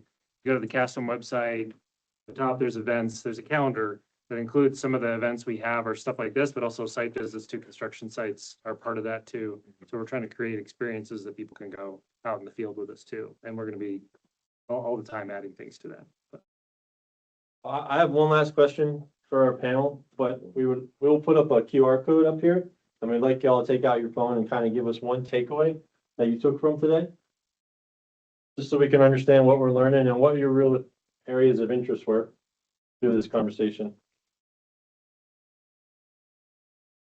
What does partnering mean to you? I'll take the first swing. A successful project for every entity involved, what, you know, from the ownership group to the design group, to the contractor, to any shareholder or stakeholder, understanding what everybody's ideal outcome is, and partnering so that we're all on the same page and everybody can have a successful project. Those are fun. I already answered it on here, and really partnership for me is having access to all the people involved in the project on a one name, you know, personal level, very easy to talk to, contact. And for us, another thing I think partnership is, I take great pride in is trying to do a project that I've been a partner with without having a change order. I mean, I try to do, like the projects I do for Mile High, I try to do those with every way not to have a change order on that job. Because I was involved with it from the beginning and they're really at the end of the day. So I almost feel like it takes it looks bad on me if there is a change order on that project. Unless it's out of my control, but you know what I'm saying. I think trust and honesty, in a partnering relationship, you want the trust and you want the honesty to go both ways. I think, as much as we think we're perfect, we're not. And we're willing to talk about why and where we can improve, right? And hearing that feedback helps us. So that's my 2 cents. I think the district's done a great job. I mean, we're all competitors, but yet we can all sit up here and we can discuss all of this kind of out in the open with everybody too. Like, we all work for different companies, but we all still work for the same people at the end of the day. I like what Nate said, figuring out what success looks, we're having that discussion about what success, what's this team coming together, what does success look like? And then maybe having an element of, oh, I don't know what's the right word, maybe humility to make sure that the team is gonna succeed, and maybe it's, you don't get everything you want, but it's a partnership of, that's what's trying to make sure everybody has a success. It's not a zero-sum game. Thank you very much. I think part of partnering is appreciating folks. So if we could all give these gentlemen a round of applause.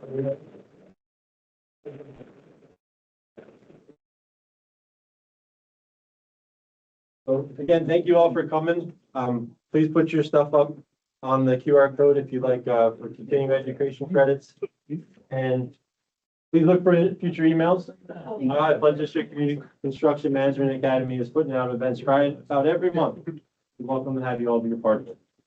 Thanks again for coming.